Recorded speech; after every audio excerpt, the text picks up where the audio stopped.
Hello everyone, मैं मुस्लिम मुदनवाल आप सभी लोगों का स्वागत करता हूं आज के हमारे न्यू लेक्चर में। इस लेक्चर में हम स्टार्ट करेंगे आज एक नया चैप्टर क्वांटम केमिस्ट्री, जो कि बहुत इंपॉर्टेंट होता है BSc first year, BSc second year as well as intermediate. Okay, तो इसमें हम देखते हैं सबसे पहला पॉइंट होता है double salt. Double salt 2 number में पूछा जाता है आपके BSc first year second year के एग्जाम में।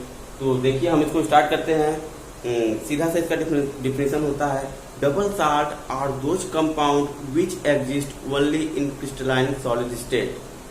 When it dissolve in water or any other solvent, then it will split down or break down into their constituent particle. तो देखिए यहाँ पर मैंने लिखा हुआ है double salt are those compound which exist only in solid or crystalline state.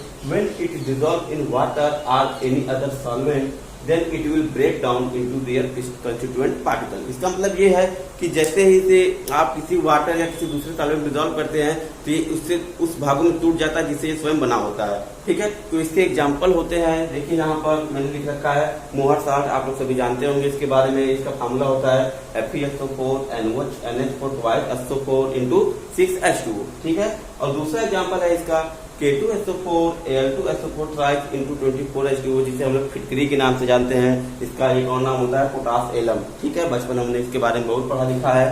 तो देखते हैं क्या इसका एग्जाम्पल होता है। देखिए ये मैंने यहाँ लिखा हुआ मोहर साल्ट, ये सॉलिड फॉर्म में है।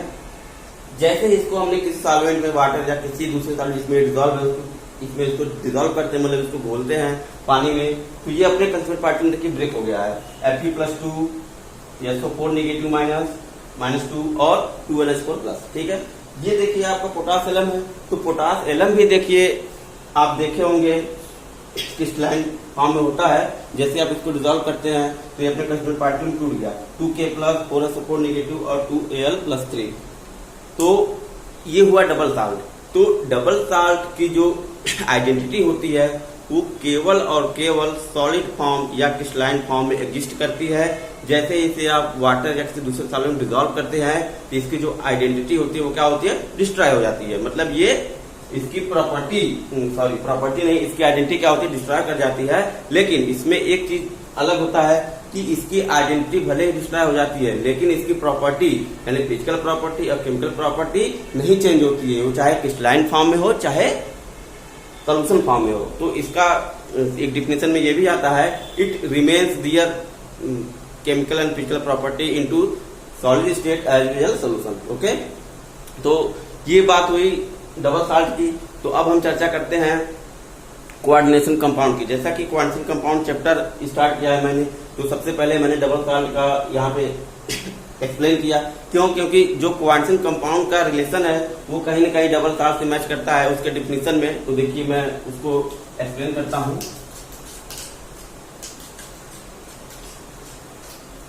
अगर आप लोग को ये वीडियो पसंद आए तो आप उसे शेयर करिएगा, और जिन लोगों ने चैनल को सब्सक्राइब नहीं किया है वो सब्सक्राइब भी कर सकते हैं अगर पसंद आए तब।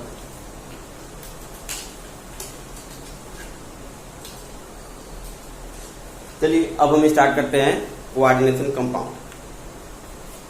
कोऑर्डिनेशन कंपाउंड जो पहले मैंने डबल साल्ट इसलिए बता दिया था क्योंकि इसको हम कोऑर्डिनेशन कंपाउंड से क्या करेंगे, कोरिलेट करने वाले हैं। देखिए कैसे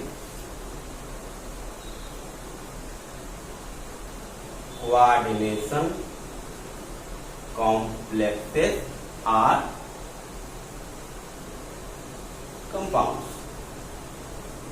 ओके, तो देखिए इसमें हम सीधे सीधे कहते हैं coordination compound are those compound which retain their identity in solid state as well as solution phase.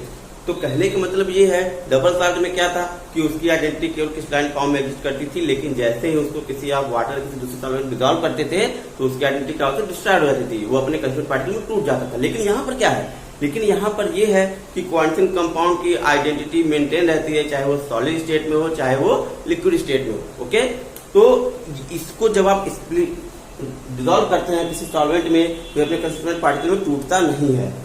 Okay, तो मैं यहाँ पर लिखता हूँ कोऑर्डिनेशन कंपाउंड, CC मतलब coordination compound are those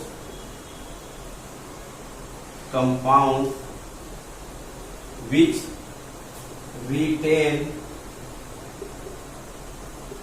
their identity, which retain their identity in solid state as well as solution phase। ठीक है, तो ये इसकी डिफिनेशन हो गई जो कि डबल साल्ट से कोरिलेट है। तो इसमें ये डबल साल्ट में क्या था, उसकी chemical property physical property same रहती थी, चेंज नहीं होती थी। लेकिन इसमें क्या है, इसमें जस्ट इसका अपोजिट है। बट हम इसको लिखते हैं but their THEIR but their physical properties and chemical properties will be changed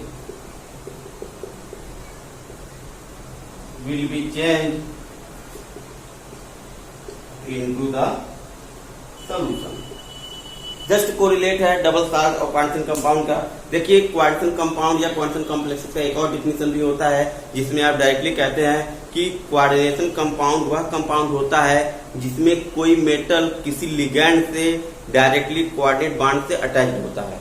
ठीक है, तो आप इसे ऐसे डिफाइन कर सकते हैं, coordination compound are those compound in which central metal atom or central metal cation are directly attached with ligand with via coordinate bond. Okay, तो यहां पर जैसे इसका अगर हम एक एग्जांपल लेते हैं, एग्जांपल के लिए मुझे इसको रफ करना पड़ेगा।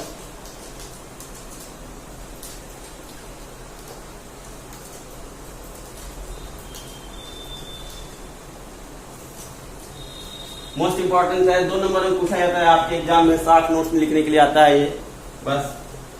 तो देखते हैं, पहला कोऑर्डिनेशन कंपाउंड यही था CONH3CCl3। ओके, तो इसमें हम बात करते हैं,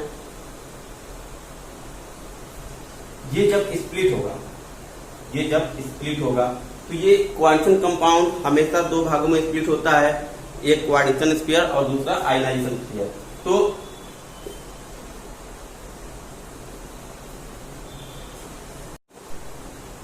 देखिए इसके पहले मैंने आपको बताया था कि कोऑर्डिनेशन कंपाउंड क्या होता है। कोऑर्डिनेशन कंपाउंड में जो मेटल होता है वो लिगैंड से कोऑर्डिनेट बॉन्ड से अटैच्ड होता है। ठीक है, तो देखिए coordination compound mainly exist 2 part. Okay, first is the coordination sphere, second is the ionisation sphere. इसका मतलब ये है कि कोऑर्डिनेशन कंपाउंड को जब आप किसी सॉल्वेंट या वाटर में डिसॉल्व करते हैं तो अपने 2 भाग में स्प्लिट करता है। ऐसा नहीं कि वो जिससे बना हुआ है वो उससे टूट जाएगा, जैसे डबल साल्ट में था। डबल साल्ट में तो वो अपने कंस्टिट्यूएंट पार्टिकल में टूट जाता था, लेकिन इसमें ऐसा नहीं, कोबाल्ट और अमोनिया अलग हो जाएंगे। इसमें क्या होगा, ये कभी नहीं टूटेगा, ये हमेशा स्प्लिट करेगा किसमें, अपने कोऑर्डिनेशन स्फीयर और आयनाइजेशन स्फीयर में। तो रही बात क्या होता है कोऑर्डिनेशन स्फीयर, क्या होता है आयनाइजेशन स्फीयर। तो देखिए यहाँ पर मैं एक्सप्लेन करता हूँ, किसी भी क्वांटम कॉम्प्लेक्सेस में जो अंडर द स्क्वायर ब्रैकेट आता है उसे हम कहते हैं कोऑर्डिनेशन स्फीयर। जैसे मैंने यहाँ पे लिखा हुआ है, यहाँ पे मैंने एरो बनाया हुआ है, ये एरो किसको इंडिकेट करता है, कोऑर्डिनेशन स्फीयर को। ठीक है, और इसके बाहर outside of the coordination sphere everything belongs to the ionisation sphere. Coordination sphere के बाहर यानी स्क्वायर ब्रैकेट के बाहर जो कुछ लिखा रहता है वो क्या होता है, आयनाइजेशन स्फीयर या काउंटर आयन। एक बात ये रहे कि इसको आयनाइजेशन स्फीयर क्यों कहते हैं, क्योंकि जब आप इस कॉम्प्लेक्स को किसी सॉल्वेंट या वाटर में डिसॉल्व करते हैं तो ये अपने ये आयनाइज हो जाता है। आयनाइज होने के लिए क्या होता है, यही टूटता है, इसीलिए इसको हम बोलते हैं आयनाइजेशन स्फीयर। ओके, तो अब बात करते हैं कोऑर्डिनेशन स्फीयर में क्या क्या होता है। तो coordination sphere contains metal and ligand. यहाँ पर देखिए जो आपका सेंट्रल मेटल एटम है वो क्या है, कोबाल्ट है। ये आप मैंने यहाँ पे बनाया CMA means central metal atom of coordination complex. ठीक है, अब सेंट्रल मेटल एटम के अलावा जो कुछ भी अंडर द स्क्वायर ब्रैकेट में लिखा रहेगा वो क्या आएगा, उसे आप लिगैंड कहेंगे। तो यहाँ पर लिगैंड देखिए, यहाँ पर लिगैंड अमीन है, अमोनिया है, तो इस अमोनिया को मैंने क्या बताया, लिगैंड है। ये क्या होता है, ये लिगैंड बहुत टाइप के होते हैं। कभी कभी किसी कॉम्प्लेक्स में एक ही टाइप के लिगैंड होते हैं, जैसा कि इसमें 6 के 6 लिगैंड है, सभी के सभी सेम टाइप के हैं। कभी कभी क्या होता है कि ये लिगैंड बदल जाते हैं, मतलब कि ये लिगैंड इसमें सेम है, किसी दूसरे कॉम्प्लेक्स में क्या होगा, बदल भी सकता है, क्लोरीन, ब्रोमीन, H2O कुछ भी आ सकता है। ठीक है, तो अब रहा ये व्हाट इज दिस, इसको हम जो यहाँ पे 6 लिखा हुआ है उसको हम कहते हैं कोऑर्डिनेशन नंबर। ओके, तो कोऑर्डिनेशन नंबर भी आता है डिफरेंशियल लिखने के लिए। तो coordination number is the number of ligand which are directly attached with the central metal atom by coordinate bond. यहाँ पर देखिए कितने लिगैंड है, टोटल 6 हैं, तो इस कॉम्प्लेक्स का कोऑर्डिनेशन नंबर कितना हो गया, 6 हो गया। ये भी पूछा जाता है what is the coordination number, तो यहाँ पर कोऑर्डिनेशन नंबर कितना हो गया, 6 हो गया, क्योंकि यहाँ पे 6 लिगैंड अवेलेबल है।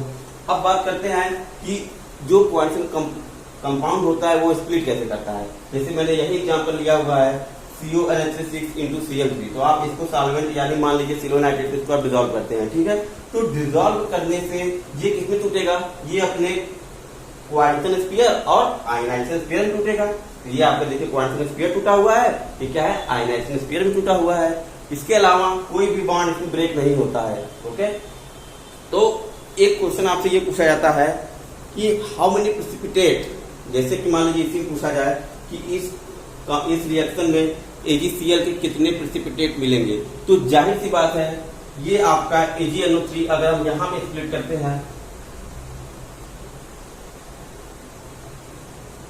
Ag प्लस NO3 माइनस, ठीक है, तो ये Ag प्लस है, Ag प्लस जितना नेगेटिव चार्ज रहेगा, जितना नेगेटिव आयन रहेगा उतने से बाइंड कर जाएगा। तो यहाँ पर देख रहा है आपको कि यहाँ पर 3Cl नेगेटिव है, तो ये 3Cl negative solvent 3Ag plus से क्या लेगा, क्या बन जाएगा, 3AgCl का व्हाइट प्रेसिपिटेट बनेगा। ये बहुत इंपॉर्टेंट क्वेश्चन है, कई बार पूछा गया है एग्जाम में।